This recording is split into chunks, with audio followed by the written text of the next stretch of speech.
ഐതിഹ്യങ്ങളാലും ചരിത്രങ്ങളാലും നിറഞ്ഞു നിൽക്കുന്ന വയനാട്ടിലെ വളരെ പ്രശസ്തമായ ക്ഷേത്രമാണ് പുൽപ്പള്ളി സീതാദേവി ലവകുശ ക്ഷേത്രം. സീതാദേവി പ്രതിഷ്ഠയായുള്ള കേരളത്തിലെ ഏക ക്ഷേത്രം കൂടിയാണിത്. അപ്പോൾ കാണാം ദൈവമേ കൈതൊഴാം.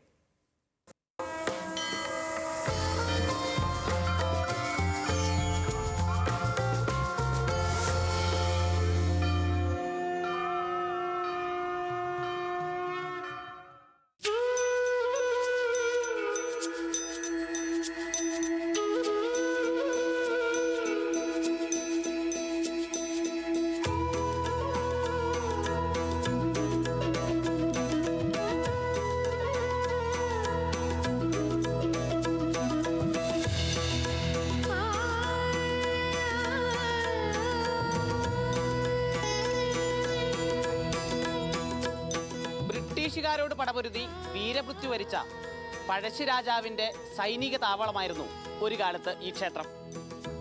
ഇങ്ങനെ നൂറ്റാണ്ടുകൾ നീണ്ട ചരിത്രവും പുരാണങ്ങളും നിറഞ്ഞതാണ് ശ്രീ പുൽപ്പള്ളി സീതാദേവി ലവകുശ ക്ഷേത്രം.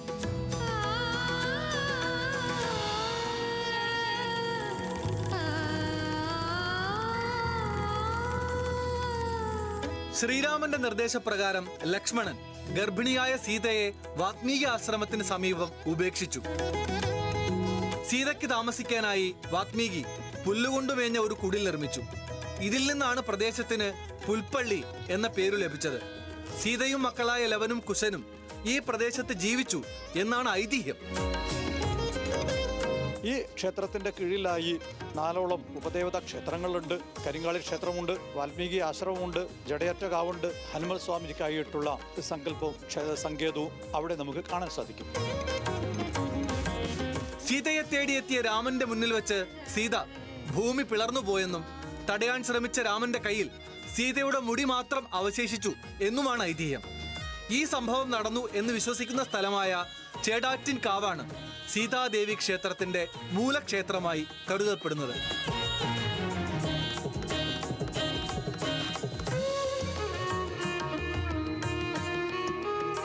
പുൽപ്പള്ളി ടൗണിനോട് ചേർന്നാണ് ഈ ക്ഷേത്രം നിലകൊള്ളുന്നത്.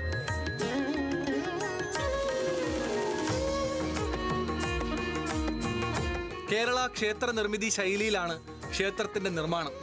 പഴമക്കാർ നിർമ്മിച്ച ക്ഷേത്രം പിന്നീട് 18-ാം നൂറ്റാണ്ടിൽ പഴശ്ശിരാജാവാണ് ഇപ്പോൾ കാണുന്ന വിധത്തിൽ പുനർനിർമ്മിച്ചത് എന്നാണ് കരുതപ്പെടുന്നത്. യുദ്ധകാലത്ത് പഴശ്ശിരാജാവിന്റെ സൈനിക താവളം കൂടിയായിരുന്നു ഈ ക്ഷേത്രം. പുൽപ്പള്ളിയിലെത്തിയ ടിപ്പു സുൽത്താൻ സീതാദേവി ക്ഷേത്രം പൊളിച്ചു മാറ്റാൻ ശ്രമിച്ചുവെന്നും എന്നാൽ പൊളിച്ചു മാറ്റാൻ സാധിക്കാതെ പിന്മാറുകയായിരുന്നുവെന്നും കഥകളുണ്ട്.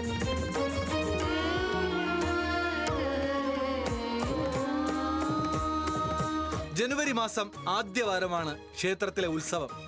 ജാതി മതഭേദമന്യേ ആയിരക്കണക്കിന് ആളുകൾ ഉത്സവത്തിൽ പങ്കെടുക്കും. പുൽപ്പള്ളി പ്രദേശത്തിന്റെ ജനകീയ ഉത്സവമായാണ് ഇത് കണക്കാക്കപ്പെടുന്നത്. ധനു മാസം 18 മുതൽ 22 വരെയാണ് പുൽപ്പള്ളി അമ്പലത്തിലെ ഉത്സവം. എല്ലാവരും, അതായത് ജാതി മത എല്ലാ ഭേദമന്യേന എല്ലാവരും വന്ന് പങ്കെടുത്ത് ആഘോഷമാക്കുന്നൊരു ഉത്സവമാണ് ഈ നമ്മുടെ പുൽപ്പള്ളി അമ്മയുടെ ഉത്സവം എന്ന് പറയുന്നത്. അതുപോലെ തന്നെ നമ്മുടെ ഈ ഉത്സവത്തിൻ്റെ ഒരു പ്രത്യേകതയാണ് ഒരു പ്രാദേശിക താലം വരവ്. എല്ലാ പ്രദേശത്തിലുള്ള അമ്മമാരായാലും സ്ത്രീകളും കുട്ടികളും എല്ലാവരും വന്ന് താലം എടുത്തിട്ട് നമ്മൾ എല്ലാ പ്രദേശത്തു നിന്നും പല പ്രദേശങ്ങളിൽ നിന്നായിട്ട് ഇന്ന് താലം വന്ന് ചേർന്ന് ഇവിടെ ജഡേറ്റങ്കാവിൽ വന്ന് എത്തിച്ചേർന്നിട്ട് പുൽപ്പള്ളി അമ്പലത്തിലേക്ക് ചെന്ന് അവിടെ സമാപിക്കുന്ന രീതിയാണ്.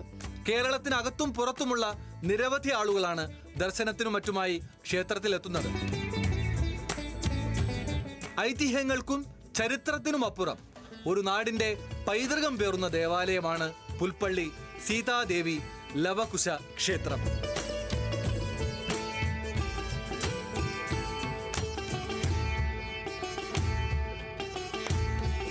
ന്യൂസ് മലയാളം, വയനാട്.